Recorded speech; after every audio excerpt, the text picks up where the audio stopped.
board on this computer. Right. Good evening, everybody. Thanks for joining us for this little Monday evening talk shop. I know there's a few people can't make it, but welcome back, Karen. Before we started the recording button, Karen was just telling us all about her adventures in Vegas, but that's for another post. So this evening, I just wanted to catch up. I have no set agenda, as I don't usually on the content chat night. On the talk shop nights. So I just wanted to run past people to follow up on last Thursday when we were talking about customer journeys and marketing frameworks. Karen, have you managed to get any further about that? Did you see that post, and have you managed to put the time in, or have you been? I'm still catching up. I have to apologize. I'm still catching up, and if I'm ever at home for a week, it's going to be. Are you trying to tell me that Vegas was more interesting than my customer framework, my marketing framework document? That's exactly what I'm telling you guys. Cut me and I bleed. No worries at all. Eve, thank you for your patience. Eve, anything from you on it? Are you progressing, or how are we getting on? Yeah, I actually found I was not progressing until I got your blog post. I found, again, looking at this persona and going, oh yeah, that's where I'm trying to go with this. I'm not really clear on that zero moment of truth. And we went through this the last time I did one of these, particularly with an intangible like this. I mean, a product, I have a pretty good idea about the moment of truth. And in fact, I was trying to address that in the post tonight in Catalyzing Connections. Mm-hmm. Yeah. People who have already come on board, what was tipping point, or what will be tipping point? Okay, so the way I try to imagine it is they're very big words when we talk about stimulus awareness and moments of truth and all that stuff. They're very big words for. The first one's very easy in that you're stimulated to do something, or you become aware of. Okay, and if you think of that as when you see an advert on the TV, or back in old school, we back an ad on TV or on the radio or in the press or whatever. The zero moment of truth is just actually what people do next, is when they go and find out about it. When they go and do it, when you were back in the day, if you were buying a car, I think as I was saying, you would go down and you'd meet the car salesman, and you'd have your general idea of what you needed, but then you would look around the cars, you take away the brochures and you go away. It's exactly the same here. When we first tell people, or when you first tell somebody about your circle, what's the next thing they're going to do? Now, it may not be very long. If you buy a packet of Polar Mints, for example, the zero moment of truth takes seconds or half a second.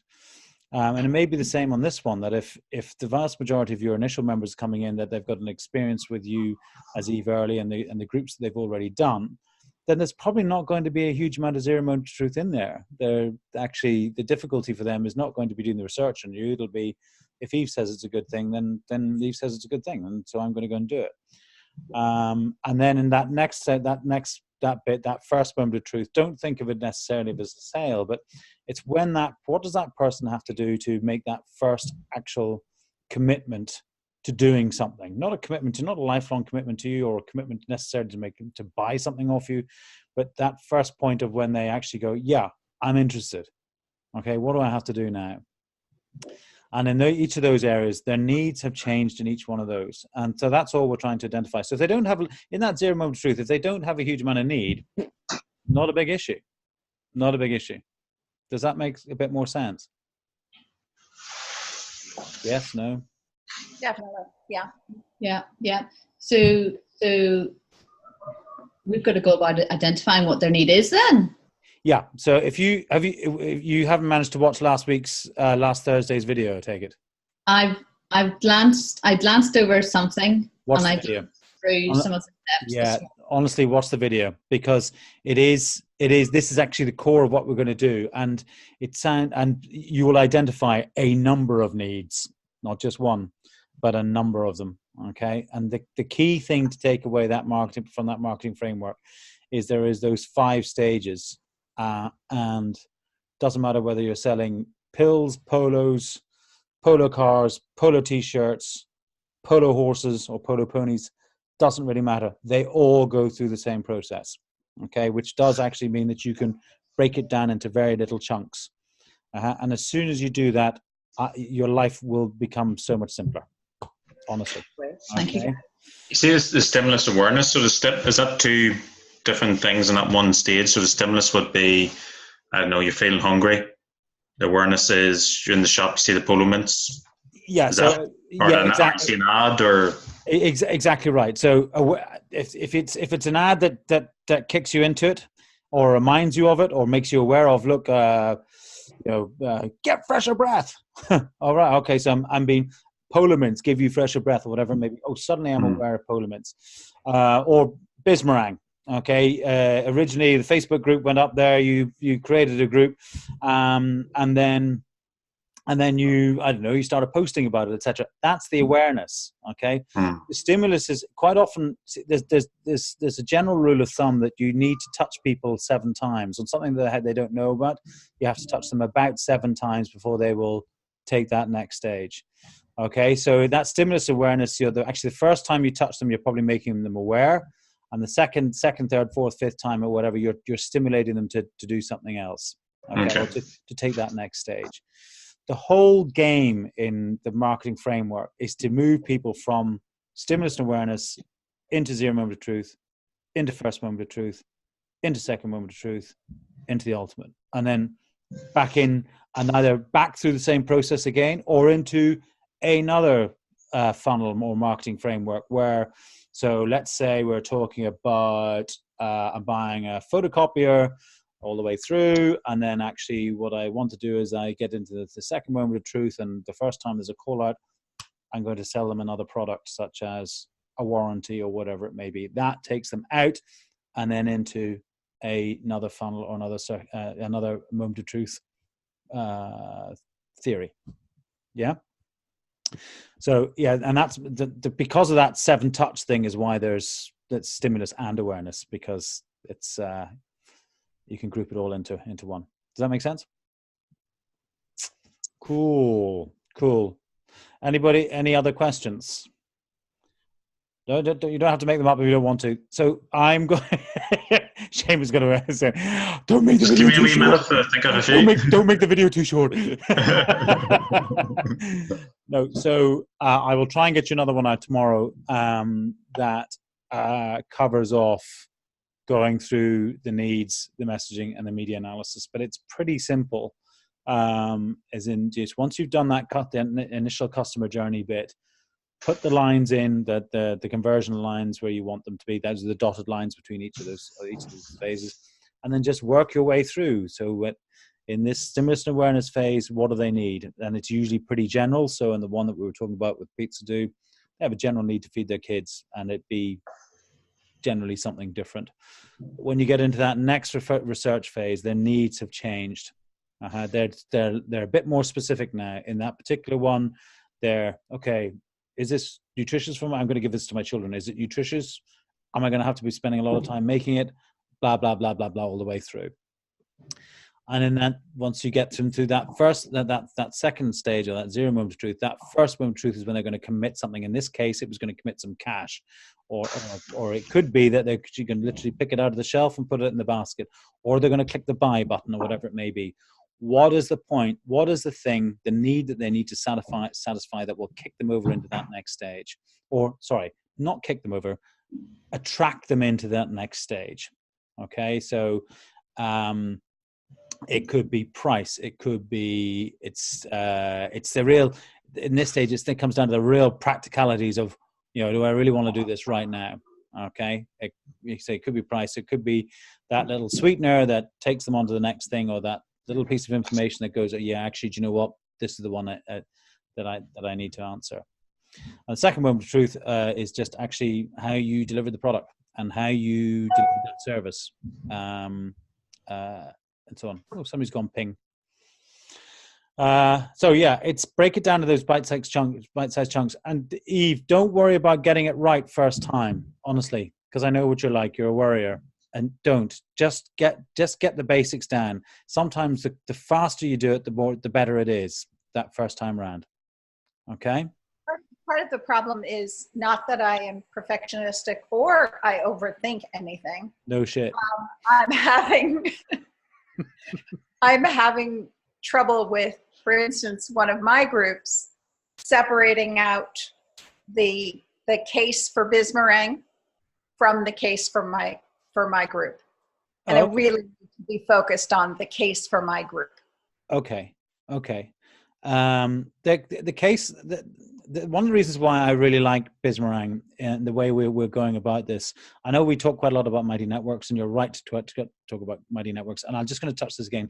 I think we touched this last week, and I'm not sure if Karen was there, but just if only to remind us, and so Karen hears it again.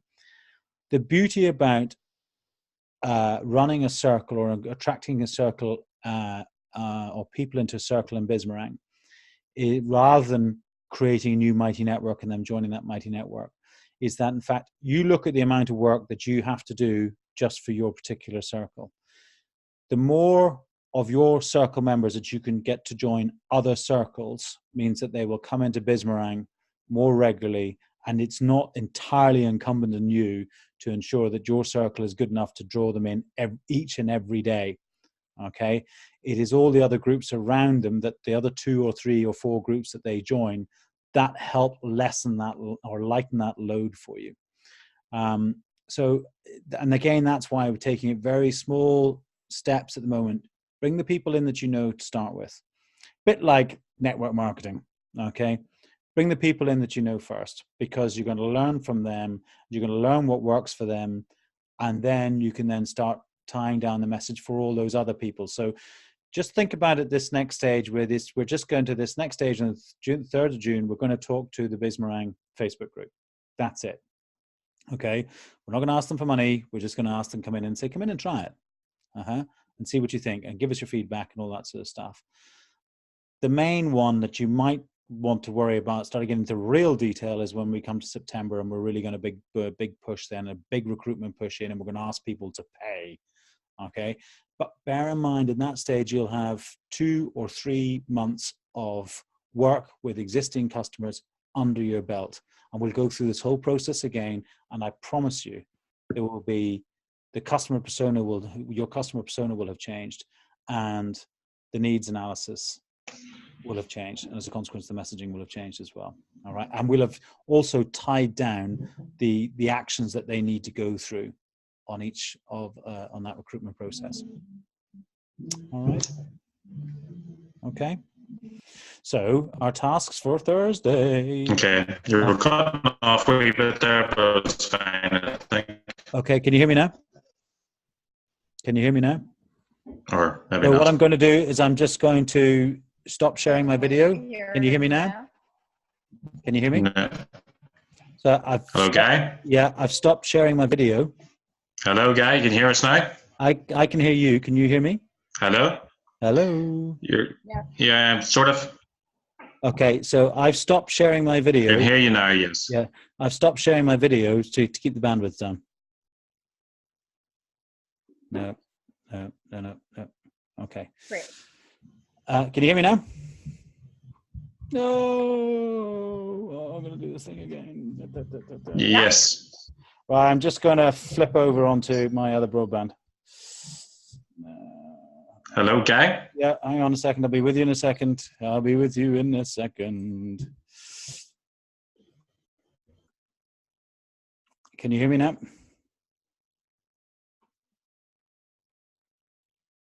Return. Just remember, we're still recording. I'm back here now. I'm back. Oh, you're back now, Guy. Okay. Sorry, I had to go onto my thingy network. Right. Okay. Okay. Well, I took myself off the video off, so I would reduce my bandwidth requirement. So what I'd like for people to do on Thursday is we're going to share our frameworks, please, or at least one of our frameworks. And just so you know, Shane and I are doing ones ourselves. He's doing one for hosts, and I'm doing one for members into Bismarang generally. So we will be sharing those over the next couple of days. Are we If we're going to do it, you guys can do it too. And I don't know if this is a question for this call or separate, but I have a question on courses and inviting people on board for the purpose of a course right now. And that'll solve the problem of having them pay down the road, because they will have gotten value for money and be in the middle of the course when they're asked to sign up to the group. Yeah. No, I'm just two things. First off, I think we need to make it very, very clear that when we bring people in June, that if they're going to remain members after the first week of September, they are going to be required to pay. Yeah, have we all agreed on that, Shane? Yeah. So so we need to make that a very, very upfront.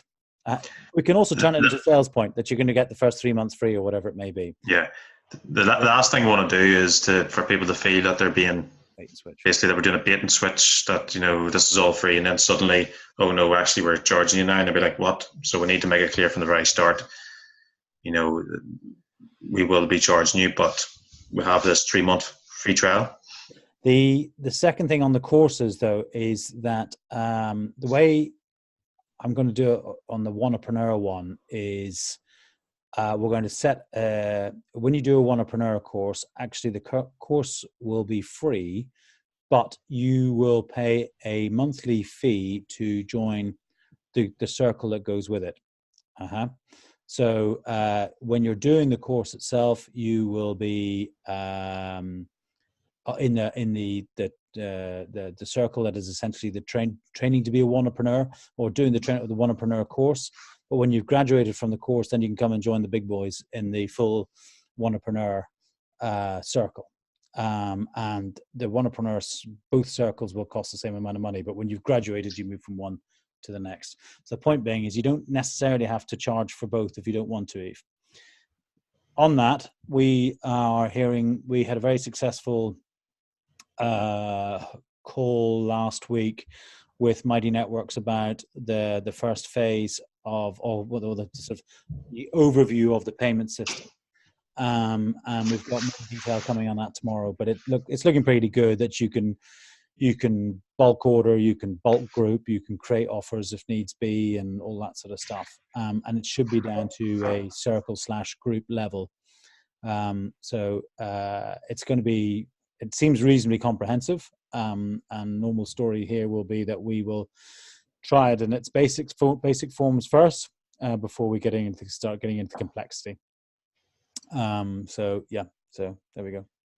Does that help? I was also doing some homework on, there's apparently a link or a way to automatically migrate people from Facebook groups into Mighty Networks, but I don't think it's live for us at this point, or is it? It's not live for circles to go straight in and bring them in. I think it is live for us. So there's no reason why. What we couldn't do is, I think we haven't done it yet, but there's no reason why we couldn't make you a host of Bismarang, and then you just go and import them all in. And when we bring them in, then you just direct them towards your circle. But you should also be able to download their email addresses from Facebook and then just send them a link that way. No, I don't think you can do that anymore. Oh, okay. You used to be able to do that a few years ago, but with GDPR and all, you can't do that. There speaks the lawyer. So, because we're recorded, you had to say that, you see. Of course. But even just going into your group and then creating a link, I know it's, I don't know, but that's part of why we're doing this, Eve. We need to learn how to do it. Yeah. Good. Okay. Any more? No? Okay. Well, I'm actually going to go off and read up about Vegas now I've heard so much about it. You'll hear next week, guys, we're to Vegas for... Coming to you from the MGM.